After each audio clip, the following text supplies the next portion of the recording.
Alright Nintendo, you can't fool me. You might be making the absolute best game ever here, sure. A game that just has basically everything I want in a game. And more. Absolute banger gameplay that just looks like a fast-paced riot of fun. With so many in-depth mechanics that mastering all of them will be delightful. A more well-thought in-depth narrative with voice acting that just looks like you actually have emotional moments and, dare I say it, themes, charismatic and beautifully designed characters that will just make the entire game experience way richer and incredible, with so many quirky allies and a villain faction that's so expressive and pretty monkey lady, a huge open world that just looks jaw-droppingly beautiful, with so many layers that just feel so alive and wonderful. All of this in a Nintendo Direct that just felt oddly sentimental. Like, what is this music? The soundtrack so far just had absolute bangers, most of them with Pauline vocals that sound as amazing as they did in Odyssey. This game is not real. The only way this would be better if it was Mario himself. Like, don't get me wrong, I love DK to death, but Mario is just my favorite character of all time, you know? But this is amazing. It's Odyssey on steroids. It's absolute perfection. But you cannot fool me, Nintendo. You can't just jingle these keys in front of me just to blind me of what actually matters. What is the motherfucking timeline here? Why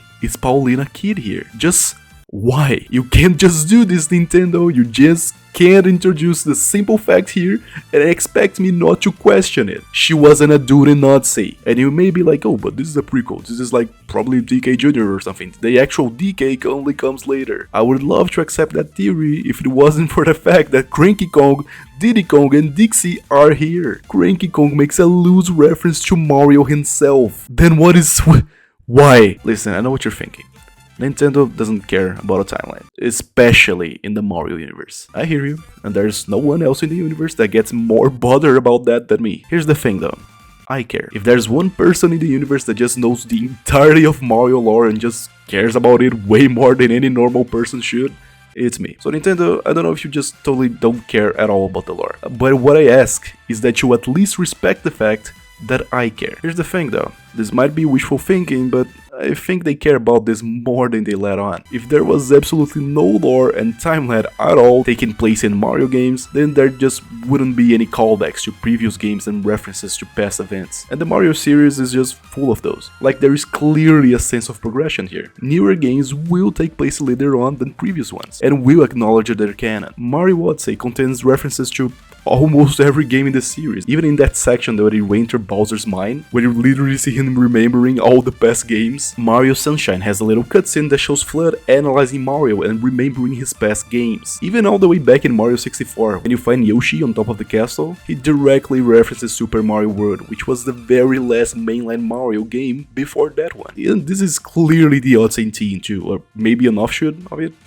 I think. These are not people that just don't give a These are some of the absolute best artists in the gaming industry. Having Kid Pauline here is such a major thing that there's just absolutely no way this was just a throwaway decision. There's no way that they were just like, oh yeah, just throw in baby Pauline, it's not a big deal, no one will give a shit. I actually legitimately doubt that they had that mentality. This is such a major, incredibly conflicting thing, not to mention that I would bet money on the fact that there will definitely be more Odyssey references in the game. Maybe even a direct tie-in. So no, I don't think this is all some shameless disregard for the timeline.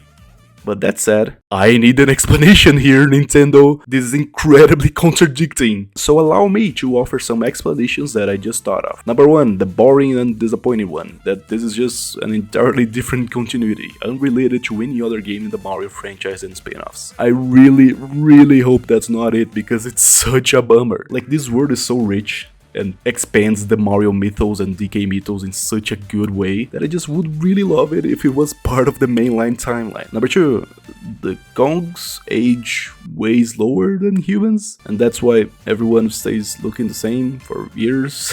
That's a wacky one, but hey, it's a fantasy world, so, you know, maybe. Number three, and this is a bold one, the entire Donkey Kong canon of games just, I guess, takes place before everything else in the Mario canon. Like Donkey Kong Country, DK64, they take place before Mario and the gang were even born. And the baby DK that we see in Yoshi's Island is the son of this DK. This could work, it's a bit convoluted, but if you think about it, DK has never appeared in a mainline Mario game, even in Odyssey. I mean, his sprite is there, but that's just a nod.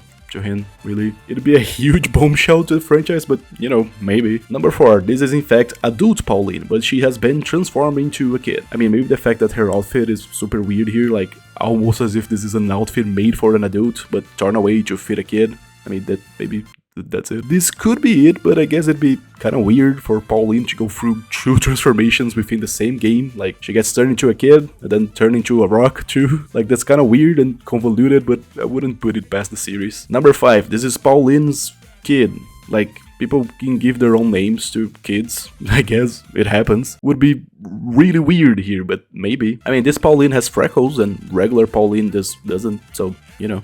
And finally, and this is the one that I feel is the most probable explanation, is time travel. There's many instances of time travel in the Mario series, so of adult characters getting to the past and child characters getting to the future. So my theory is that this game, by the end, will have this sort of, like, time loop thing. Kid Pauline will go to the future, befriend DK, go back to the past, and her knowledge of the DK from the future is what will make her named New Donk City, and base its entire aesthetic around him. In Odyssey, Pauline mentions that she was kidnapped by an ape. What if that wasn't DK at all, but instead the new villain of this game, Void Kong? Like, why would she have the entire city based around Donkey Kong if he had kidnapped her, you know? So those are my theories. If none of those are true, and they just ignore any sort of explanation and continuity, I would be very sad, but I still enjoyed this game. Of course, this looks like an absolute masterpiece. But I have faith that they won't disappoint. I still hope for the time travel thing, though. Oh yeah, I'm not even gonna make a quirky outro here, just please subscribe, man, I'm desperate.